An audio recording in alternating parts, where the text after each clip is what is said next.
सादर नमस्कार।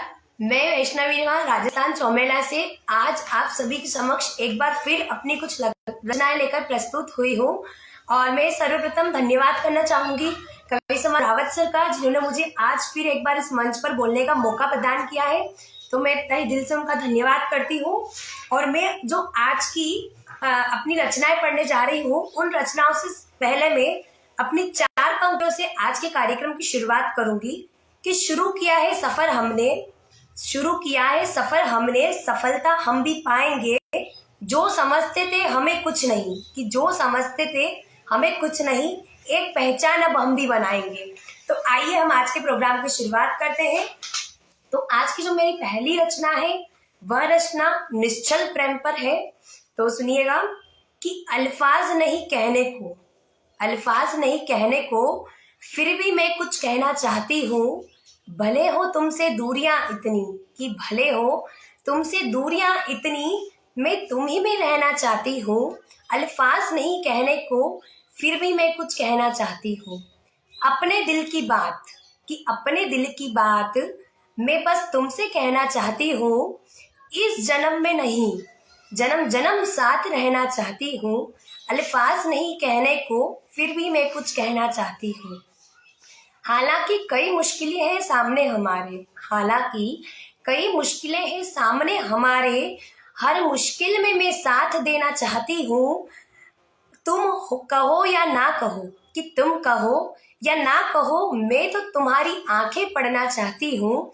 अल्फाज नहीं कहने को फिर भी मैं कुछ कहना चाहती हूँ। डूब जाऊं तेरी आंखों में, मैं इश्क के दरिए में डूबना चाहती हूँ। संग तेरे होकर अब मैं अपने सारे गम भुला देना चाहती हूँ। अल्फाज नहीं कहने को फिर भी मैं कुछ कहना चाहती हूँ। धन्यवाद। और मेरे आज की जो अगली रचना है वो, जैसा कि हम सभी जानते हैं, हमारे देश में अभी फिर जो ओमिक्रॉन वायरस है वो अपने फिर से पैर पसार रहा है। और कई जगह स्कूल वगैरह, कॉलेज, वहाँ पे कई पॉजिटिव्स निकले हैं। तो ये जो मेरी कविता है, इसका संदेश है कि अभी भी हम लोग सभी सतर्क रहें। हम ये नहीं सोचे कि अभी जो बीमारी है वो कुछ भी नहीं है या कुछ भी, हम उस बीमारी को भी हल्के में ना लें, क्योंकि हमारी एक छोटी सी लापरवाही एक बहुत बड़ा प्रलय ला सकती है। तो मेरी आज की जो एक और कविता है वह वायरस के ऊपर ही है कि हम सभी सावधान रहें, सुरक्षित रहें। और वो है कि आ गया एक और वायरस, तूफान उसने मचाया है। बंद होने लगे जगह, कई हालात फिर लाचार बनाया है। लगेंगे अब फिर ये ताले, लॉकडाउन वापस आया है। पिछले 2 वर्षों से बीमारी ने जिंदगी को मजाक बनाया है। आ गया एक और वायरस, तूफान उसने मचाया है। कहीं ना कहीं गलती हमारी भी है, हमने लापरवाही को बढ़ाया है। कहीं ना कहीं गलती हमारी भी लापरवाही बढ़ाया है। भूले हम सामाजिक दूरियां, मास्क लगाओ वायरस आया है। आ गया एक और वायरस, तूफान उसने बचाया है। अब तो संभलो है जनता, घातक रूप आया है। रहो सुरक्षित सावधानी से, मानो प्रलय फिर आया है। आ गया एक और वायरस, तूफान उसने मचाया है। धन्यवाद। इस कविता के माध्यम से यह संदेश है कि अभी भी जो ओमिक्रॉन वायरस है, हम इससे सतर्क रहें, मास्क लगा रहें। जो सामाजिक दूरियां हैं वह अभी भी हम बनाए रखें, सोशल डिस्टेंसिंग का पालन करें। और जो भी गाइडलाइन हमारी सरकार निश्चित की जाती है, हम उसका पालन करें, ताकि हमारा देश एक बार फिर ये जो बीमारी की जंग है ये जीत सके। धन्यवाद। अब जो मेरी अगली रचना है वह पेड़ों की कटाई पर है कि किस प्रकार, कहते हैं ना कि जिस प्रकार हमको कहीं कुछ लगता है या कुछ भी चक्कू का या कुछ चोट लगती है तो दर्द हमें भी होता है। इसी प्रकार एक पेड़ है जो कह नहीं सकता पर उसके मन की व्यथा है, जो मैं पढ़ने जा रही हूँ कि बोल नहीं सकता मैं, दर्द मुझे भी होता है। कि बोल नहीं सकता मैं, दर्द मुझे भी होता है, काटते हो निर्दयता से तुम, कि काटते हो निर्दयता से तुम, मन मेरा भी रोता है, कि काटते हो निर्दयता से तुम, मन मेरा भी रोता है, बोल नहीं सकता मैं, दर्द मुझे भी होता है। जैसे चोट लगती तुम्हें, कि जैसे चोट लगती तुम्हें, दर्द तुम्हें होता है, कि जैसे चोट लगती तुम्हें, दर्द तुम्हें होता है, वैसे ही काटते हो जब मुझे, कि वैसे ही काटते हो जब मुझे, जख्म से शरीर मेरा भरा हो, निर्जीव हो मन मेरा भी रोता है, कि आखिर क्यों नहीं समझते कि भले हूं निर्जीव मन मेरा भी रोता है। आंसू निकलते हैं मेरे भी, आंसू निकलते हैं मेरे भी, पर एहसास तुम्हें ना होता है, कि आंसू निकलते हैं मेरे भी, पर एहसास तुम्हें ना होता है। अपने स्वार्थ हेतु भूलते हो दर्द मेरा, कि अपने स्वार्थ हेतु तुम भूल जाते हो दर्द मेरा। किसे कहूं अब हाल मेरा, कि दर्द मुझे भी होता है, कि बोल नहीं सकता मैं, फिर भी दर्द मुझे होता है। इस कविता के माध्यम से यह संदेश देना चाहूंगी कि जो अभी कई जगह अंधाधुंध पेड़ों की कटाई चल रही है, तो हाँ, हमें जरूरत हो तो हम पेड़ों, जो सूखे लकड़ियां हैं उनको हम काट सकते हैं, पर हम ये कोशिश करें कि उस पेड़ को काटने के बाद हम कम से कम एक वृक्ष जरूर लगाएं, ताकि हमारे जो पृथ्वी है उस पर ऑक्सीजन की कमी ना हो, और जो ग्लोबल वार्मिंग है और जो भी हमारी ऑक्सीजन वगैरह है, ये सब सही स्थिति में बनी रहे, ताकि जैसा कि हमने कोरोना में भी कईयों की जान को ऑक्सीजन की कमी के कारण खोया था। तो संदेश यही है कि हम पेड़ बचाएं और पेड़ लगाएं। अब जो मेरी अगली कविता है वह है अपनी उड़ान। ये कविता मोटिवेशन पोयम है। तो ये कविता है कि रख मन में हौसला, एक पहचान तू भी बनाएगा, कि रख मन में हौसला, एक पहचान तू भी बनाएगा। क्यों करता है औरों से तुलना, कि क्यों करता है औरों से तुलना, मेहनत से मंजिल पाएगा, कि क्यों करता है औरों से तुलना, मेहनत से मंजिल पाएगा। आसान नहीं होंगी राहें तुम्हारी, कि आसान नहीं होंगी राहें तुम्हारी, कदम कदम पर खतरा आएगा। घबरा नहीं मुश्किलों से अगर, कि घबरा नहीं मुश्किलों से अगर, तो तू कुछ भी ना कर पाएगा। घबरा गया मुश्किल से अगर, तो कुछ भी ना कर पाएगा। ना कर समय बर्बाद अपना, कि ना कर समय बर्बाद अपना, तभी विजय का शंख बज पाएगा। थकने भी लगे कभी मन तेरा, कि थकने भी लगे कभी मन तेरा, पर मत मान हार, बाजी ये भी जीत जाएगा। रख मन में हौसला, एक पहचान तू भी बनाएगा। आएगी कई मुश्किलें, कि आएगी कई मुश्किलें हालांकि, पर साथ उनका हल भी आएगा। कि आएगी मुश्किलें हालांकि, साथ उनका हल भी आएगा। कभी ना होना निराश, कर कोशिश, सफल एक दिन बन जाएगा। कि कर कभी ना हो निराश, कर कोशिश, सफल बन जाएगा। रख मन में हौसला, एक पहचान तू भी बनाएगा, कि रख मन में हौसला, एक पहचान तू भी बनाएगा। इस कविता के माध्यम से यह संदेश है कि हमारे जीवन में कई बार उतार चढ़ाव आते, कई जगह हमको सफलता मिल पाती है, कई जगह सफलता नहीं मिल पाती है। तो हमें कभी भी किसी और से अपनी तुलना नहीं करनी चाहिए, क्योंकि हम सभी एक ईश्वर का दिया हुआ अनुपम उपहार है। इसलिए हमें कभी भी किसी से तुलना नहीं करनी चाहिए। हम जो भी है, जैसे भी है, हम खुद ही अपने आप में कम नहीं है। हमें कभी भी अपने आप को किसी से कम नहीं समझना चाहिए। अब जो मेरी अगली रचना है वो रचना है शीत ऋतु पर।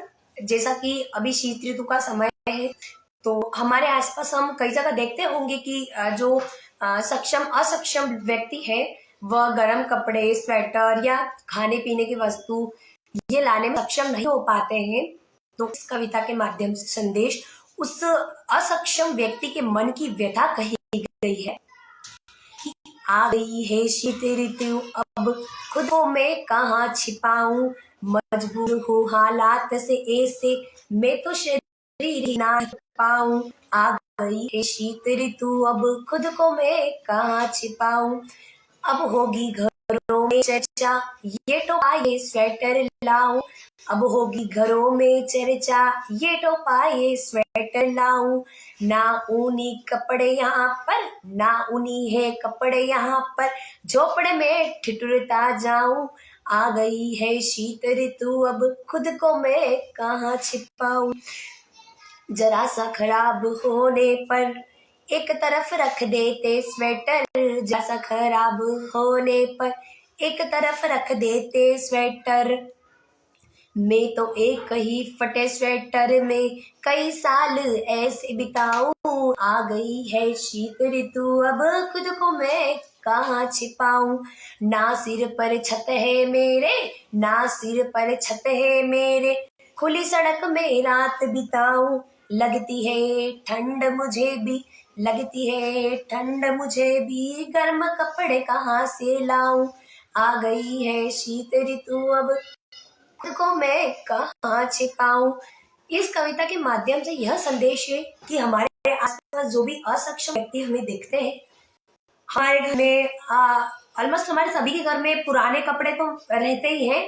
तो मेरा ये संदेश है कि अगर हमारे घर में कुछ ऐसे कपड़े हो या जो भी जरूरत की वस्तु हो जो हमारे काम में नहीं आ रही हो या हमें यूज करके उसको रख दिया हो, तो मेरा संदेश है कि हम उस चीज को उस जरूरतमंद व्यक्ति को दें। जैसे गर्म कपड़े, गर्म स्वेटर, टोपा, मोजे, जो भी चप्पल, जूते, जो भी हमारे घर में पुराने रखे हुए हैं जिनका हम उपयोग नहीं कर रहे हैं, तो हम सभी को यह संदेश हम सभी को संदेश दिया जाता है कि जो गर्म कपड़ा स्वेटर है वह किसी न किसी को, जरूरतमंद व्यक्ति को दे, ताकि हमें दुआएं तो लगे। तो अब जो मेरी अगली कविता है वो बहुत ही मार्मिक कविता है कि ये कविता मैंने अपनी मम्मा पर लिखी है जो कि इस दुनिया में नहीं है, वो भी कोरोना से उनकी डेथ हुई थी। तो ये मार्मिक कविता है क्योंकि हम सभी जानते हैं कि हमने उस जो पिछले साल का वक्त था उसमें हमने कहीं ना कहीं किसी न किसी व्यक्ति को खोया है। तो यह कविता उन्हीं के ऊपर है कि वक्त ने मुझे तुमसे बिछड़ाया है, कि वक्त ने मुझे तुमसे बिछड़ाया है, अब हर पल मैंने मन को समझाया है। हो तुम पास हमेशा मेरे बस, कि हो तुम पास हमेशा मेरे बस, इसी बात ने मुझे फिर से जीना सिखाया है, कि वक्त ने मुझे तुमसे बिछड़ाया है। खा नहीं पाऊंगी तुम्हारे हाथों से खाना अब, कि खा नहीं पाऊंगी तुम्हारे हाथों से खाना अब, जाने क्यों ये वक्त मेरे जीवन में आया है, कि जाने क्यों वक्त ये मेरे जीवन में आया है। तरसते हैं मेरे कान आवाज को तुम्हारी, कि तरसते हैं मेरे कान आवाज को तुम्हारी, हर सांस में बस तुम्हारा नाम आया है, कि हर सांस में बस तुम्हारा नाम आया है। वक्त ने मुझे तुमसे बिछड़ाया है। आस है मेरी, कि आस है मेरी फिर से मिलेगी ममता तुम्हारी, कि आस है मेरी फिर से मिलेगी ममता तुम्हारी, पर इस जन्म में तो मैंने तुम्हें, कि पर इस जन्म में तो साथ अधूरा पाया है। हंसी खेली में गोद में तुम्हारी, सब कुछ होकर भी खुद को अधूरा पाया है। वक्त ने मुझे तुमसे ऐसे बिछड़ाया है, अब हर पल मैंने अपने मन को समझाया है। आंखें तरसी मेरी हर पल मुझे रोना आया है, कि आंखें तरसी है मेरी हर पल मुझे रोना आया है। आता है याद हर पल, आता है हर साथ बिताया पल मुझे याद, कि आता है हर साथ बिताया पल मुझे याद। नहीं विश्वास होता कि ये कैसा समय आया है, कि नहीं विश्वास होता कैसा समय आया है। सारी खुशियां लगती है फीकी, कि सारी खुशियां लगती है फीकी, क्यों ये ऐसा वक्त आया है, कि वक्त ने मुझे तुमसे बिछड़ाया है। ये कविता जो है, इस कविता के माध्यम से, मार्मिक कविता है। इस कविता में ये है कि हमने कहीं ना कहीं, मैंने जैसे अपनी मम्मी को खोया है, वैसे कहीं ना कहीं हर व्यक्ति ने अपने परिवार में दूर, भले दूर के हो या पास के हो, किसी न किसी को खोया होगा जिनकी कमी कभी भी पूरी नहीं हो सकती, पर वे आज भी हमारे दिल में है। उनका आशीष, उनका स्नेह हमारे साथ सदैव है। अब जो मेरी अगली रचना है वो रचना है प्रेम पर कि ऊपरी प्रदर्शन करना प्रेम नहीं, मन में सच्चा भाव है प्रेम। कि ऊपरी प्रदर्शन करना प्रेम नहीं, मन में सच्चा भाव है प्रेम। तन की सुंदरता से नहीं, मन की गहराई से हो प्रेम। कि तन की सुंदरता से नहीं, मन की गहराई से वो है प्रेम। आबरू से खेलना प्रेम नहीं, कि आबरू से खेलना प्रेम नहीं। इज्जत दिल से करो वो है प्रेम। मेरा या तेरे का भाव नहीं, अपना कहा जाए वहां है प्रेम। ऊपरी प्रदर्शन करना प्रेम नहीं, मन में सच्चा भाव है प्रेम। विश्वास तोड़ना प्रेम नहीं, विश्वास जीतना है प्रेम। कि विश्वास तोड़ना प्रेम नहीं, विश्वास जीतना है प्रेम। बहुत छोटा पर घेरा वो शब्द है प्रेम। कि बहुत छोटा वो घेरा वो शब्द है प्रेम। नोक झोंक आम सी बात होती, कि नोक झोंक आम सी बात होती, पर मन में देश का भाव वो प्रेम नहीं। नोक झोंक बुल आगे बढ़ना, भारी नहीं भीतरी भाव है प्रेम। कि ऊपरी प्रदर्शन करना प्रेम नहीं, मन में सच्चा भाव है प्रेम। इस कविता के माध्यम से मैंने प्रेम की परिभाषा दर्शाई है कि चाहे रिश्ता जो भी हो, पर जिस रिश्ते में ऊपरी दिखावा करके प्रेम दिखाया जाता है वो वास्तविकता प्रेम नहीं होता, वो सिर्फ हमारी औपचारिकता रहती है। तो यह है कि हम जिस भी रिश्ते को निभाएं, वो रिश्ता जो भी हो, हम मन से निभाएं, सच्चे मन से निभाएं।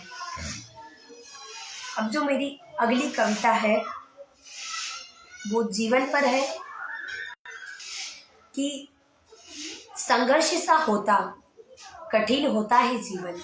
कि संघर्ष सा होता कठिन होता है जीवन। कभी कभी हमें चुभने लगता सा है जीवन। कि कभी कभी हमें चुभने लगता सा है जीवन। जानते हैं सुख और दुख दो है पहलू। कि जानते हैं हम सुख और दुख दो है पहलू, फिर हम क्यों टूटने देते हैं जीवन। संघर्ष सा होता कठिन होता है जीवन। जीवन एक वरदान है खूबसूरत। कि जीवन एक वरदान है खूबसूरत, जो सभी जीते जीव जंतु। कि जीवन एक वरदान खूबसूरत, जो सभी जीव जंतु जीते हैं जीवन। कई बार हम थक से जाते क्योंकि आसान नहीं होता जीवन। कि कई बार हम थक से जाते क्योंकि आसान नहीं होता जीवन। संघर्ष सा होता कठिन होता है जीवन। जीवन में दुख आता है जरूर कुछ ना कुछ सिखाता है। कि जीवन में कुछ दुख आता है जरूर कुछ ना कुछ सिखाता है। दुख में पहचानी दुनिया से दुनिया अनजान बन जाता है। कि दुख में पहचानी दुनिया से अनजान बन जाता है। बड़े शुभ कर्मों से मिलता है हमें ये जीवन। कि बड़े शुभ कर्मों से मिलता है हमें ये जीवन। आखिर संघर्ष वही जो है ये जीवन। कि संघर्ष सा होता कठिन होता है जीवन। जी ले हम खुशी अपनी, कि जी ले हम खुशी से अपना जीवन। नसीब वालों को मिलता है ये जीवन। व्यर्थ न करो अच्छा करो जीवन में, खुदा का उपहार है जीवन। कि संघर्ष सा होता कठिन होता है जीवन। इस कविता के माध्यम से संदेश है कि हमारे जो जीवन है उसमें दुख और सुख दो पहलू रहते हैं। कई बार हमें दुख भी आता है, कई बार सुख भी आता है, पर हमें कभी भी हमारे जीवन में निराश नहीं होना चाहिए। और हमें कभी भी कितनी ही बुरी परिस्थिति क्यों ना हो, हमें उस परिस्थिति का सामना सूझबूझ से करना चाहिए, ना कि कोई गलत कार्य करके। या आज हम कई जगह सुनते हैं कि उसने अपने जीवन से परेशान हो गए, डिप्रेशन जिसको हम कहते हैं, स्ट्रेस, उसको लेके उसने सुसाइड कर लिया, ये कर लिया। तो मेरा यही संदेश है कि जो जीवन है वो बहुत ही बड़ा होता है और हम बहुत ही भाग्यशाली हैं, बहुत ही धनी है। बिल्कुल हम बहुत ही लकी है कि हमें ये जीवन इंसानी रूप में जीवन मिला है, जिसमें हमें सोचने समझने की क्षमता ईश्वर द्वारा प्रदान की गई है। तो हम कैसी भी परिस्थिति हो, हम अपने जीवन में गलत फैसले ना उठाएं, हर परिस्थिति का सोच समझ कर निवारण करें, क्योंकि कोई भी समस्या आती है तो उसका साथ में निवारण भी आता है। ऐसी कोई समस्या ही नहीं जिसका हल ना आए, बस हल हमें ढूंढने की देर होती है। तो हम सभी, हमारा जीवन जितना भी है, हमें पता नहीं हम कब हमारा जीवन, कौन सा सूरज हमारे लिए आखिरी हो, ये हम कोई भी नहीं जानते हैं। तो जब तक हमें अपना जीवन मिला है, हम अच्छे से जिए, खुशहाली से जिए और जो भी चिंता है उसको हम दूर रख के आनंदमय जीवन बिताएं। अब जो मेरी अगली कविता है वह कविता है कि जो हम हमारे जीवन में देखते हैं सभी के आज की दुनिया है वो पूरी पैसों पर टिकी हुई है। ये कहा वैसे मैं पैसा सब कुछ नहीं मानती, हाँ पैसा आज के टाइम में बहुत कुछ है, बट कहते हैं ना कि पैसे से आप लग्जरी स्तर या लग्जरी रूम खरीद लोगे, लग्जरी मकान खरीद लोगे पर नींद नहीं खरीद सकते, वीआईपी होटलों का खाना खरीद लोगे पर भूख नहीं खरीद सकते। उसी प्रकार हम हमारे जीवन में बस यही रट लगाते रहते हैं कि हमने ये पाया, ये खो दिया, ऐसा हुआ वैसा हुआ। तो ये कविता उसी के ऊपर है, सुनिएगा कि क्या पाया क्या खोया, जिंदगी के पल इसी बात में रोया। कि क्या पाया क्या खोया, जिंदगी के पल इसी बात में रोया। आया अंत समय निकट मेरा, कि आया अंत समय निकट मेरा, सोचा अब तो अपनों को खोया। कि क्या पाया क्या खोया, परेशान हुआ हैरान हुआ, कि परेशान हुआ हैरान हुआ, फिर भी सुकून नहीं वीरान हुआ, कि फिर भी सुकून नहीं वीरान हुआ। अपनों को तसल्ली से मैं वक्त न दे पाया, कि अब अपनों को तसल्ली से मैं वक्त न दे पाया। जा रहा मैं तो अब वक्त न मांग पाया, कि जा रहा मैं तो अब वक्त न मांग पाया। कभी जल्दी कभी देर से सभी ने जीवन को ही खोया, कि कभी जल्दी तो कभी देर से सभी ने जीवन को ही खोया। जानते हैं इस सच को हम, कि जानते हैं इस सच को हम, फिर भी वही रट, ये पाया और ये खोया। तड़प उठा जाने से पहले में, कि तड़प उठा जाने से पहले में, अपनों को रोता देख मैं भी रोया। कि तड़प उठा जाने से पहले अपनों को देख मैं भी रोया। फिर सोचा मिल जाए कुछ पल और मुझे, कि फिर सोचा मिल जाए कुछ पल और मुझे, पर मैं तो अब मौत की गोद में सोया। कि क्या पाया और क्या खोया, जिंदगी के पल इसी बात में रोया। इस कविता के माध्यम से संदेश है कि हम पूरी जिंदगी में कहीं ना कहीं सोचते रहते हैं कि हमने ये पाया ये खोया, ऐसा हुआ वैसा हुआ।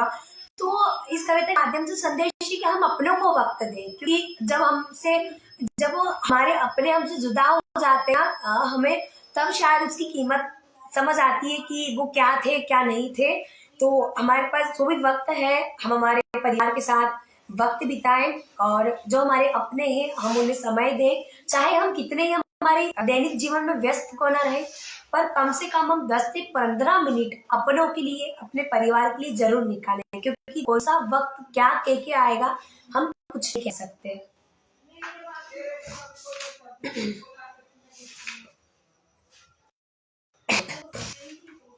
अब मेरी अगली कविता है वह है मत कर अभिमान, इंसान के गुरूर पर है। मिट्टी के पुतले मिट्टी में मिल जाएगा, मिट्टी के पुतले तो मिट्टी में मिल जाएगा। भरोसा नहीं कि इस जहां में वापस आएगा, भरोसा नहीं कि इस जहां में वापस आएगा। मत कर अभिमान ऐसा तू निशान, कि मत कर अभिमान ऐसा निशान, शायद दोबारा तू किसी से ना मिल पाएगा। मिट्टी के पुतले तू मिट्टी में मिल जाएगा। ना कर गुरूर हर दिन मिलनसार बन जाएगा, कि ना कर गुरूर हर दिन मिलनसार बन जाएगा। अभिमान क्षीण होते ही दिल में इंसानियत का दरिया बह आएगा, कि अभिमान क्षीण होते ही दिल में इंसानियत का दरिया आएगा। औकात ही क्या तेरी सब यहीं रह जाएगा, कि औकात ही क्या तेरी सब यहीं रह जाएगा। मत कर अभिमान मिट्टी में समाएगा, कि मत कर अभिमान तू मिट्टी में समाएगा। मिट्टी के पुतले तू मिट्टी में मिल जाएगा। तेरी अकड़ खत्म होते ही मन में प्रेम भाव यूं आएगा, अकड़ खत्म होते ही मन में प्रेम भाव यूं आएगा। किस बात के करते हो घमंड, कि किस बात का करते हो घमंड, सब यही तो छूट जाएगा। मन में जलन लिए इंसान तो खुद को यूं जलाएगा, कि मन में जलन लिए इंसान तो खुद को यूं जलाएगा। भूल जा अभिमान अंत में मिट्टी में मिल जाएगा, कि भूल जा अभिमान अंत में मिट्टी में मिल जाएगा। मिट्टी के पुतले तू मिट्टी में मिल जाएगा। गुरूर के दरिये में डूबा, गुरूर के दरिये में डूबा कुछ ना कर पाएगा, कि गुरूर के दरिये में डूबा कुछ ना कर पाएगा। देना होगा हर सवाल का जवाब, वहां जा ईश्वर लाठी घुमाएगा। कि देना होगा हर सवाल का जवाब, वहां जा ईश्वर लाठी घुमाएगा। किस बात का करता है गुरूर, किस बात का करता है गुरूर, राख तो तू भी बन जाएगा। कि किस बात का करता है गुरूर, राख तो तू भी बन जाएगा। जो कर्म करेगा उसका फल तो तू यही पाएगा। मिट्टी के पुतले तो मिट्टी में मिल जाएगा। इस कविता के माध्यम से यह संदेश है कि हम हमारी लाइफ में चाहे कितने ही सफलता क्यों नहीं पाले, कितना ही सक्सेस क्यों ना हो जाए, पर हमें कभी भी घमंड नहीं करना चाहिए। क्योंकि जो घमंड है वह हमें हमारे पतन की ओर, हमारे विनाश की ओर ले जाता है। हमें कुछ समय के लिए लगता है कि जो हम है हमारे बराबर कोई नहीं, तो यह हमारी गलत फहमी है। जैसा कि मैंने पूर्व कविता में भी संदेश दिया है कि हमें कभी भी किसी से तुलना नहीं करनी चाहिए। हमें अभिमान से नहीं, हमें स्वाभिमान से जीना चाहिए। क्योंकि देखा जाए ना तो अभिमान और स्वाभिमान दोनों में कोई ज्यादा फर्क नहीं है, बस यहाँ पे अ का फर्क है और वहां पे स्व का फर्क है। तो हमें कभी भी अभिमान नहीं करना चाहिए। हाँ, हम जिए लेकिन हम स्वाभिमान से जिए, अभिमान से नहीं जिए।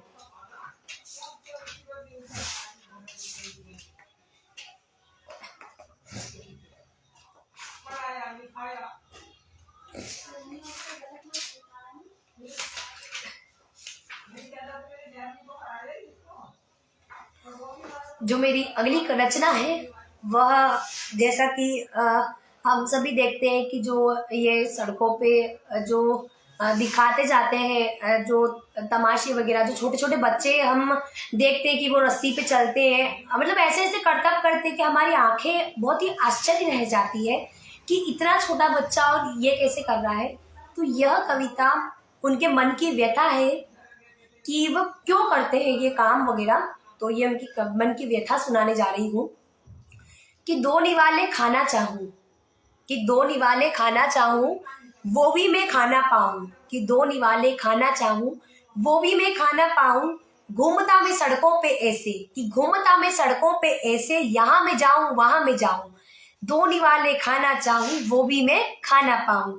दर्द भरी है दास्तां मेरी, कि दर्द भरी है दास्तां मेरी, हाथ फैलाए मैं घूमता जाऊं। कि दर्द भरी है दास्तां मेरी, हाथ फैलाए घूमता जाऊं। मिल जाता कभी कुछ मुझे, कि मिल जाता कभी कुछ मुझे, कभी तो मैं कुछ ना पाऊं। कि कभी तो मैं कुछ ना पाऊं। पापी पेट के सवाल से मैं, कि पापी पेट के सवाल से मैं तमाशा सा बनता जाऊं। भटक रहा मैं दर दर ठोकर, कि भटक रहा मैं दर दर ठोकर, अपनी व्यथा किसे सुनाऊं। नहीं चाहत कुछ बड़े की मुझको, कि नहीं चाहत कुछ बड़े की मुझको, परिवार को बस मैं भरपेट खिलाऊं।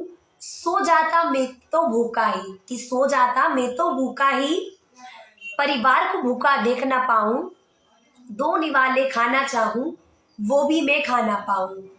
इस कविता के माध्यम से संदेश है कि जो असक्षम व्यक्ति रहते हैं, जैसा कि हम सभी देखते हैं कि आसपास हमने कहीं ना कहीं छोटे बच्चों को करतब करते हुए देखा होगा, जैसे वो रस्सी पे चलते हैं या कुछ भी ऐसे दिखाते हैं जिससे हम लोग उनको पैसे देते हैं या कुछ भी, तो ये उसी की व्यथा है। और मेरा इस कविता के माध्यम से एक ये संदेश भी है कि अगर हम सक्षम हैं तो हम कम से कम जो हमें ऐसे आसपास हमारे व्यक्ति दिखते हैं जो कई दिनों से भूखे रहते हैं, हम उन्हें खाना तो खिला सकते हैं। क्योंकि हम सभी घर में खाना बनता है तो कहीं ना कहीं 2 रोटी 3 रोटी आराम से हमारे हर घर में, ऐसा कोई घर ना होगा जिस घर में फिक्स गिन के रोटियां बनाई जाती होगी। 2 या 3 रोटी तो हर घर में एक्स्ट्रा बचती होगी। तो अगर हमारे आसपास कोई ऐसे व्यक्ति दिखते हैं तो हमें उन्हें खाना खिला देना चाहिए। और जो कभी छोटे बच्चे दिखते हैं तो हमें उनकी मदद भी कर देनी चाहिए।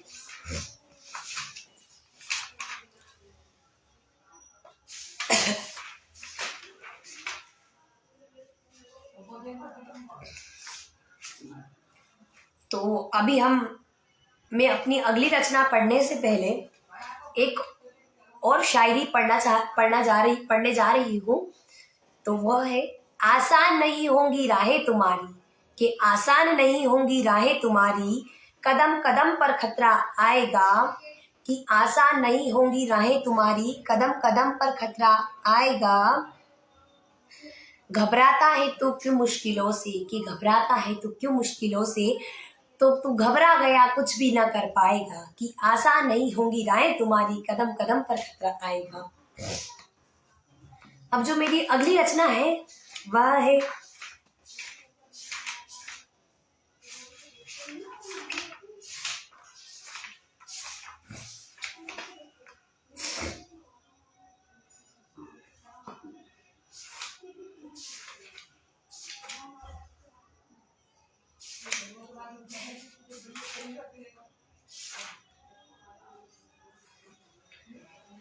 जो मेरी अगली कविता है वह है घर के आंगन में। उसका जो शीर्षक है वह है घर के आंगन में। जो कविता मैं शुरू करने जा रही हूँ। आज बैठी थी मैं घर के आंगन में, हवा का एक झोंका आया, कि बैठी थी मैं घर के आंगन में, हवा का एक झोंका आया। पुरानी यादों को फिर मैंने एक बार ताजा पाया, कि पुरानी यादों को फिर मैंने एक बार ताजा पाया। खो गई उन बीते पलों में, कि खो गई उन बीते पलों में, जब समय सबका था साथ पाया। कि खो गई उन बीते पलों में, जब एक समय सबका था साथ पाया। बीते कुछ वर्षों में आज मैंने सब कुछ उजड़ा उजड़ा सा पाया। कि आज बैठी थी घर के आंगन में, हवा का एक झोंका आया। जाने कहाँ अदृश्य हो गए वो खुशनुमा पल, कि जाने कहाँ अदृश्य हो गए वो खुशनुमा पल, जब सबको था हमने करीब पाया। कि जाने कहाँ खुश अदृश्य हो गए वो खुशनुमा पल, जब सबको हमने करीब पाया। लगता था जैसे, कि लगता था जैसे कोई अच्छा वो सपना था, कि लगता था जैसे था वो कोई अच्छा सपना था, जिसमें हर क्षण मैंने सबका साया मिल पाया। आज बैठी थी घर के आंगन में, हवा का एक झोंका आया। मनाए गए त्योहार मिलजुल के, कि मनाए गए त्योहार मिलजुल के, मानव एक ख्वाब बन के आया। और आज तो मैंने सब कुछ वीरान सा ही पाया। छोड़ गए अपनों के कंधों का सहारा ना मिल पाया, कि छोड़ गए हमें अपने उन्हें कंधों का सहारा तक ना मिल पाया। तरस गई रो दी उन पलों के लिए, आज वो ऐसा झोंका आया। आज बैठी थी घर के आंगन में मैं, पुरानी यादों को फिर ताजा पाया। वो हंसी वो मस्ती वो खटपट, आज घर को गुमसुम सा पाया। कि वो हंसी मस्ती वो खटपट, आज घर को गुमसुम सा पाया। अब तो घर में मानो एक अवसाद सा छाया। जीवन में रसविहीन सब लगा, कि जीवन में रसविहीन सब लगा, जैसे चारों तरफ अंधेरा पाया। आज बैठी थी मैं घर के आंगन में, हवा का एक झोंका आया। यह कविता से संदेश तो यह है कि कभी कभी होता है कि हम जब कई बार हम ऐसी हवा में बैठे रहते हैं, या हमें कुछ भी एकदम याद आ जाता है, तो ये कविता उसी के प्रति के जो हमारे अपने जुदा हुए हैं वह उनकी कमी हमें कभी पूरी नहीं होगी, और उनकी याद आज भी हमारे दिल में बसी हुई है। तो जो अब मेरी अगली कविता है वह है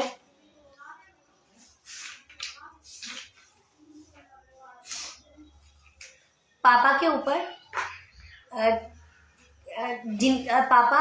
पापा के बारे में जितना कहा जाए उतना कम है, फिर भी मैंने एक कोशिश करी है उनके बारे में लिखने की, क्योंकि माँ और पिता हमारे जीवन में ऐसे है कि हम उनके ऊपर जितना चाहे उतना लिखे वो भी कम है। हम कितनी बड़ी किताब उनके ऊपर क्यों ना लिख दें, पर उनका जो प्रेम है, जो निश्चल प्रेम है उनका, और जो उनका त्याग समर्पण है, उसकी हम तुलना कभी किसी और से कर नहीं सकते। तो ये कविता चंद पंक्तियां जितने भी पिता हैं सभी के चरणों में समर्पित है, कि दुनिया में सबसे अच्छे सबसे प्यारे होते हैं पापा, कि दुनिया में सबसे अच्छे सबसे प्यारे होते हैं पापा। चांद की चमक भी फीकी है उनकी मुस्कान के सामने, कि चांद की चमक भी फीकी है उनकी मुस्कान के सामने। वो होते हैं पापा मेरी हर जिद को पूरा करते, कि मेरी हर जिद को पूरा करते, मेरे हर ख्वाब को सच बनाते हैं पापा। दुनिया की हर दौलत उनके कदमों में कुछ नहीं, कि दुनिया की हर दौलत उनके कदमों में कुछ नहीं। दुनिया में सबसे अच्छे हैं मेरे पापा, मुझे हमेशा खुश रखते, कि मुझे हमेशा खुश रखते, कभी आंसू ना आने देते हैं पापा, कि हमें हमेशा खुश रखते, कभी आंसू ना आने देते हैं पापा। आसमान में छू ना पाऊं, कि आसमान में छू ना पाऊं, जिनके कदमों में ही है आसमां वो होते हैं पापा, कि आसमान में छू ना पाऊं, कोई गम नहीं, पर जिनके कदमों में है आसमां वो ही है पापा। सबसे अच्छे हर जन्म जिसे मांगू पिता के रूप में, वो है पापा। खुद की खुशी कुर्बान कर देते, कि खुद की खुशी कुर्बान कर देते मुझे खुश रखने में, कि खुद की खुशी कुर्बान कर देते मुझे खुश रखने में, वो है मेरे पापा। दुनिया में सबसे अच्छे सबसे प्यारे होते हैं पापा।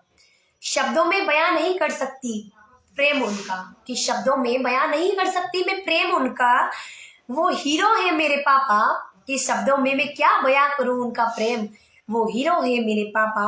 भगवान से क्या मांगू, कि भगवान से क्या मांगू, हर इच्छा तो पूरी कर देते हैं पापा, कि भगवान से मैं क्या मांगू, हर इच्छा तो पूरी कर देते हैं पापा।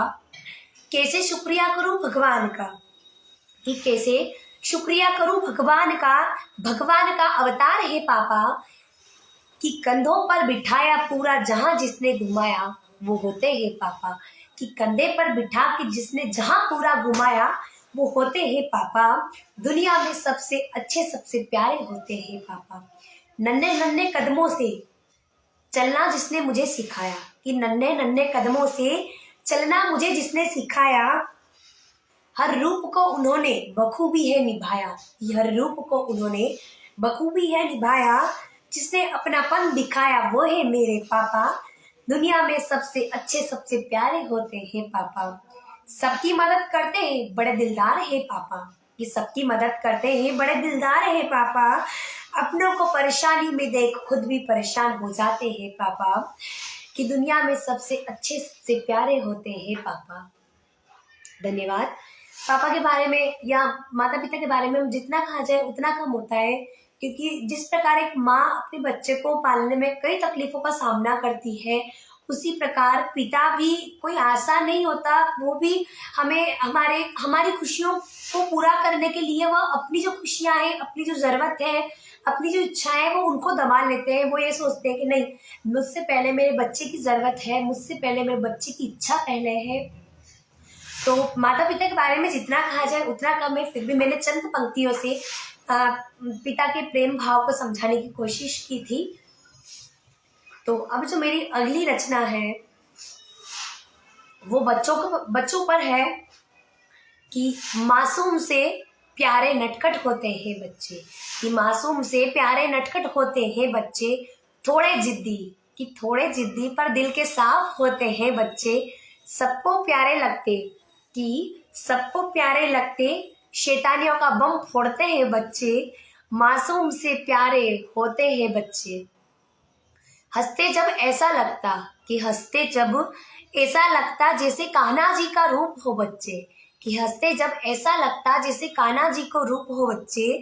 परेशान करे हैरान करे फिर भी मासूम होते बच्चे, कि परेशान करे हैरान करे फिर भी मासूम होते बच्चे। मासूम से प्यारे से नटखट से होते हैं बच्चे। न जात पात का भेद करते, कि न जात पात का भेद करते, हिल मिल कर रहते हैं बच्चे। अरे सीखो उन बच्चों से कुछ, अरे सीखो उन बच्चों से कुछ, प्रेम भाव से रहते बच्चे। कि न जात पात का भेद करे, हिल मिल कर रहते बच्चे। अरे सीखो उनसे कुछ, की अरे सीखे आओ उनसे हम कुछ, कि प्रेम भाव से रहते बच्चे। मानो जैसे गुलाब का फूल सा होते हैं बच्चे, कि मानो जैसे गुलाब का फूल से होते हैं बच्चे। मासूम से प्यारे से नटखट होते हैं वो है बच्चे। आकर्षित मुस्कान उनकी, कि आकर्षित मुस्कान उनकी, मनमोहक रूप जिनका वो है बच्चे। कुछ भी बात मनवानी हो रो रो कर मनवा लेते बच्चे। तोतली तोतली भाषा में, कि तोतली तोतली भाषा में सबका मन लुभाते बच्चे। जैसा कि हम देखते हैं जो छोटे बच्चे रहते हैं वो बहुत ही प्यारी लैंग्वेज में बोलते हैं, और वो इतनी प्यारी लैंग्वेज में बोलते हैं कि हम चाहे कितना ही गुस्सा क्यों ना कर ले, पर कहीं ना कहीं हमारा मन पिघल ही जाता है। कि ना किसी से बैर कोई, कि ना किसी से बेर कोई, सबसे घुल मिल जाते बच्चे, मासूम से प्यारे से आखिर नटखट होते हैं बच्चे। नन्हे नन्हे कदमों से, कि नन्हे नन्हे कदमों से उछल कूद ऐसी करते, मन गदगद हो उठे, कि मन गदगद हो उठे, चित्त वो प्रसन्न सा करते, मासूम शक्ल के बच्चे। समझदारी भी कभी दिखाते हैं, कि मासूम शक्ल के बच्चे समझदारी भी कभी दिखाते हैं, बड़ों से सीखते सीखते कुछ हमें भी वो सीख दे जाते हैं, कि बड़ों से सीखते सीखते कुछ हमें भी वो सीख दे जाते हैं, मासूम से प्यारे नटखट से होते हैं बच्चे। यह कविता सभी बच्चों पर है कि जरूर नहीं है कि हर बार बच्चा कुछ सीखे। कई बार बच्चे हमें कई बातें सिखा देते हैं। जैसे एक बार हम यही सीखते हैं कि किस प्रकार बच्चे जब दोस्ती करते हैं, फ्रेंडों के साथ में रहते हैं, तो वे कभी भी जात पात का भेद नहीं करते। ऐसा नहीं कि यार ये ऐसा है वो ऐसा है तो मुझसे नहीं, वो बहुत ही हिलमिल कर रहते हैं और सभी को एक मानते। तो हमें उनसे यह सीखना चाहिए कि जिस प्रकार वे जात पात का भेद नहीं करते, हिलमिल कर रहते हैं, तो उसी प्रकार हम भी सीखे। शायद अगर हम सभी, क्योंकि देखिए जो सभी इंसान है ना, चाहे वो किसी भी जाति धर्म से वो है, वो अपने आप में बहुत ही अच्छा, बहुत ही महान है। क्योंकि आज क्योंकि जिस भी कास्ट में, जिस भी जाति में हम जन्म लेते हैं, पर खून तो हमारा लाल है ना। वो तो बस यही है कि जो जात पात को हमने अलग अलग कर दिया है, बाकी सभी जात एक होती है, सभी का खून लाल ही होता है। तो हम हमारे मन में ये कोशिश करें कि हमारे आसपास हम कभी भी जात पात को लेकर जो द्वेष हो रहा है वो कभी ना होने दे। जो द्वेष कई जगह हो जाता है जात पात को लेकर, वो हम ना होने दें, और हम समझाएं कि हम जो है सभी एक इंसान है। हम ना कोई शर्मा है, ना कोई मुस्लिम है, ना कोई हिंदू है, कुछ भी नहीं है। हम सिर्फ एक इंसान है। हम इंसान है, तो हम जब इंसान है तो हमारा खून सभी का लाल है। तो हम कभी भी जात के बारे में ये ना सोचे कि वो उस जाति का है, वो उस जाति का है। हर व्यक्ति अपने आप में महान है, तो हर हमें जात पात का भेद कभी नहीं करना चाहिए।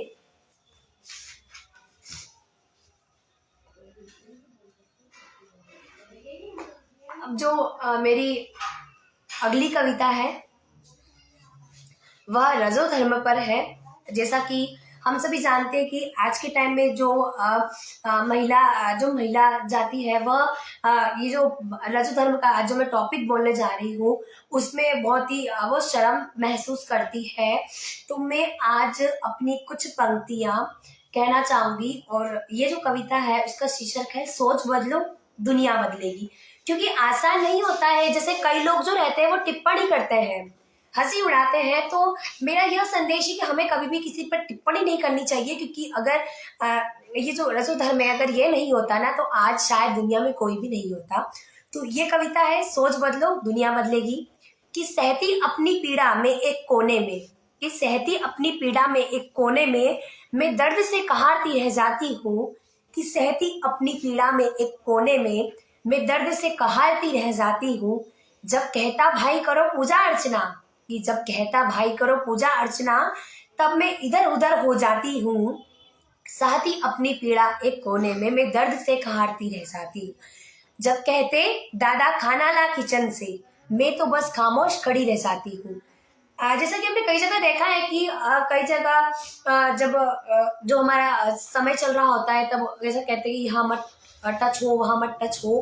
तो जो आपके रूल है, जो भी आपके नियम है, वो आप रखें, कोई मना नहीं है। पर इसको एक कभी भी पाप ना समझे कि जब कहते दादा खाना किचन से ला, मैं खामोश खड़ी रह जाती हूँ। निभाती हूँ 27 दिन फर्ज में अपना, कि निभाती हूँ 27 दिन फर्ज में अपना।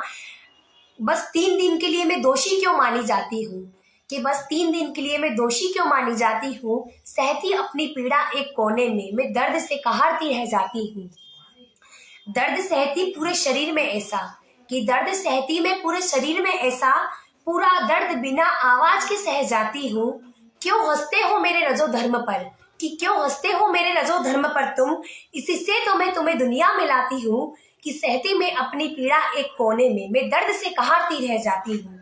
लाने होते विस्पर मुझे आज भी बाजार से, कि लाने होते विस्पर मुझे आज भी बाजार से, मैं आज भी काली थैली में ले आती हूँ कि लाने होते इस पर मुझे बाजार से, मैं आज भी काली थैली में ले आती हूँ।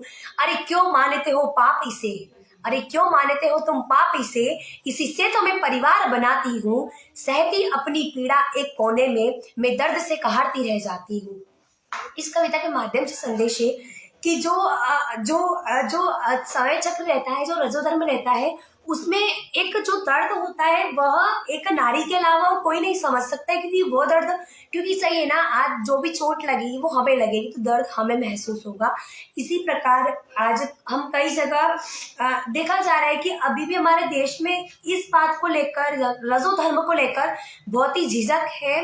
हालांकि जब मैंने फर्स्ट बार जब ये कविता लिखी तब मुझे कई जनों ने बोला था कि तुम ये कविता बोल लोगी या कुछ, तो मैंने कहा कि देखो इसमें मुझे कोई शर्म नहीं लगती है, क्योंकि ये तो एक प्राकृतिक ईश्वर की देन है, हमें इसमें शर्म नहीं करना चाहिए। और अगर हमारे आसपास कुछ ऐसी कंडीशन होती है, जैसे कुछ एकदम से किसी कुछ प्रॉब्लम हो जाती है, तो हम उस पर हंसने की बजाय उसकी मदद करें, ताकि वो इस चीज को पाप ना समझे, वह समझे कि हाँ ये चीज प्राकृतिक देन है, इसमें मेरा कोई दोष नहीं है।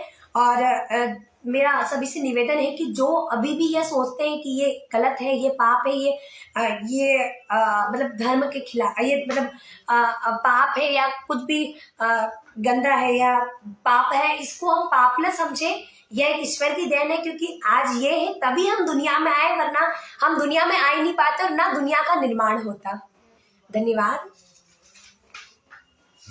और जो मेरी अगली कविता है वह है आजकल, कि आजकल मैं तन्हा तन्हा सी रहती हूँ, कि आजकल मैं तन्हा तन्हा सी रहती हूँ, चुप चुप बस खोई खोई सी रहती हूँ, कि चुप चुप बस खोई खोई सी रहती हूँ।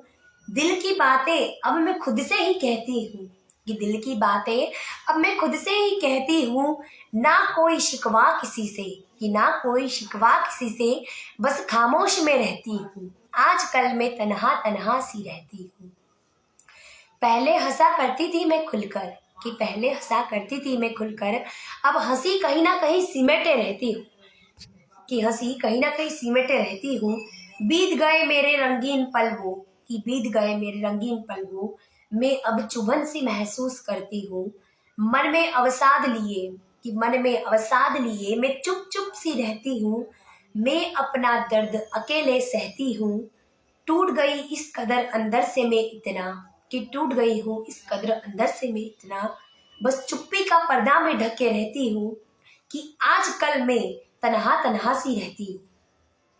मुस्कुरा लेती हूँ झूठ मूठ में मैं, कि मुस्कुरा लेती हूँ झूठ मूठ में मैं, आंखों में आंसू लिए मैं रहती हूँ, कि आंखों में आंसू मन में लिए मैं रहती हूँ।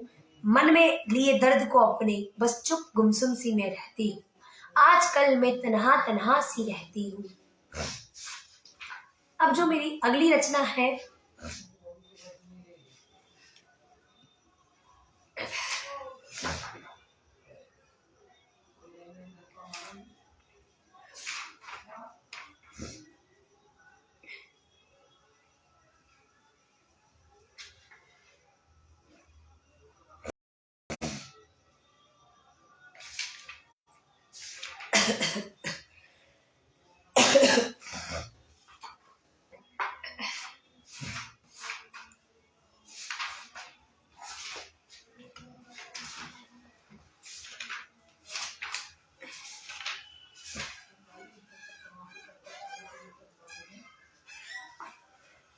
तो जो मेरी अगली कविता है वह है अत्याचार पर, कि अभी भी हम देखा जा रहा है कि हमारे देश में अभी भी जो ये रेप दुष्कर्म के जो आंकड़े हैं वह अभी भी कहीं ना कहीं है।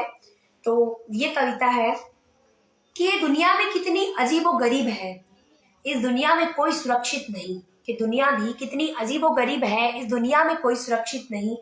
महाकलयुग है चल पड़ा, कि महाकलयुग है चल पड़ा, कई व्यक्ति का मन मचल पड़ा, कि महाकलयुग है चल पड़ा, कई व्यक्ति का मन मचल पड़ा।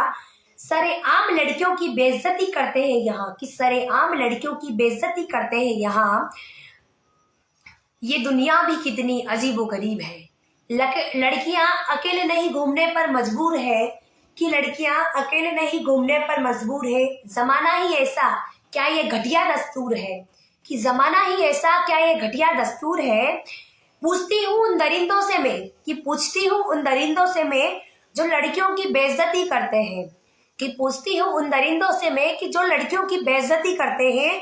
अरे देख तेरे घर में क्या बहन बेटी निवास नहीं करते हैं, कि अरे देख जाकर घर में बहन बेटी माँ निवास नहीं करते हैं।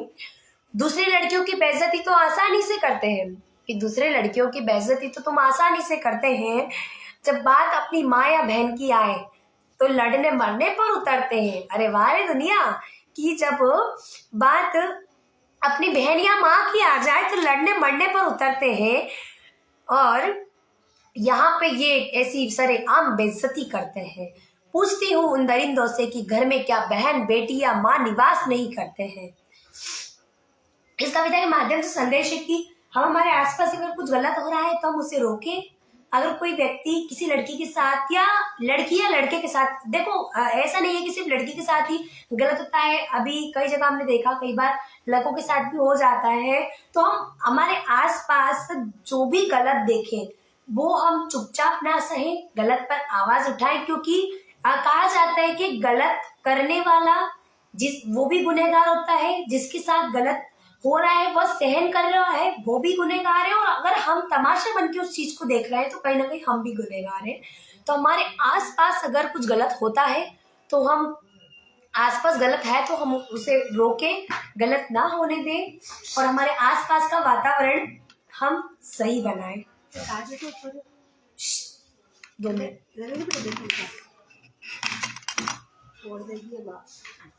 अब जो है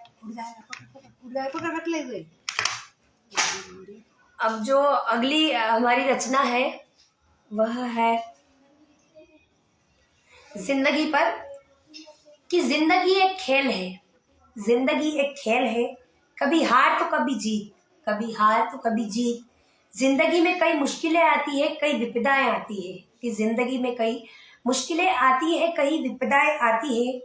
कष्ट झेलना जिंदगी जीना सिखाती है, कि कष्ट झेलना जिंदगी जीना सिखाती है। कष्ट में इंसान कई बार क्या करे समझ नहीं पाता है, कि कष्ट में इंसान कई बार क्या करे समझ नहीं पाता है। सुख पाना हर व्यक्ति की लालसा है, कि सुख पाना हर व्यक्ति की लालसा है, पर ज्यादा सुख के लालच में जिंदगी जी नहीं पाता है। जिंदगी एक खेल है, जिंदगी में बुरा समय भी आता है। ठोकर खाकर उठना जिंदगी राह बताती है, कि ठोकर खाकर उठना भी जिंदगी की राह बताती है। ठोकर खाकर ना उठना वो बेवकूफी कहलाती है।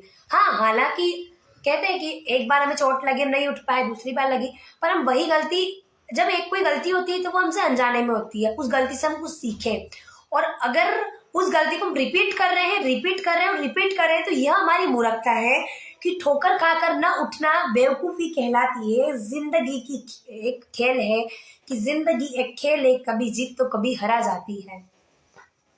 और तो इस कविता के माध्यम से यह संदेश है कि जिंदगी कई बार हम जिंदगी कहा जाता ना, जिंदगी एक जंग है, जिंदगी संघर्ष है, जिंदगी एक खेल है, जिंदगी एक रंगमंच है। मतलब जिंदगी के बारे में जितना कहा जाए उतना कम है। तो अगर हमारी जिंदगी में हम कभी हार भी जाते तो हम कभी निराश ना हो, क्योंकि अगर हमारी हार है तो हम हार से भी कुछ सीखें, हार से हम निराश ना हो, डिमोटिवेट ना हो, हम हार से भी कुछ ना कुछ सीख लेकर चले, और हम इतनी कोशिश करें कि हम इस बार ना सही अगली बार जीत जाए। तो जो मेरी आज की जो ये काव्य रचनाएं थी, मैं उम्मीद करूंगी कि आप सभी को पसंद आई होगी, और अगर इसमें मुझसे हालांकि कई जगह त्रुटि हुई है तो जहां भी मुझसे त्रुटि हुई है तो मैं आप सभी से क्षमा मांगती हूँ। और मैं एक बार फिर से यहाँ पे उपस्थित जितने भी दर्शक हैं, जितने भी जो दर्शक हैं, जितने भी हमारे जो सदस्य हैं वह इस प्रोग्राम को देख रहे थे, जहां से मुझे काफी अच्छा फीडबैक दिया, तो मैं उन सभी का तहे दिल से धन्यवाद करती हूँ। और एक बार फिर से मैं अगर मुझसे कुछ गलती हुई हो रचनाएं पढ़ने में तो मैं क्षमा प्रार्थी हूँ।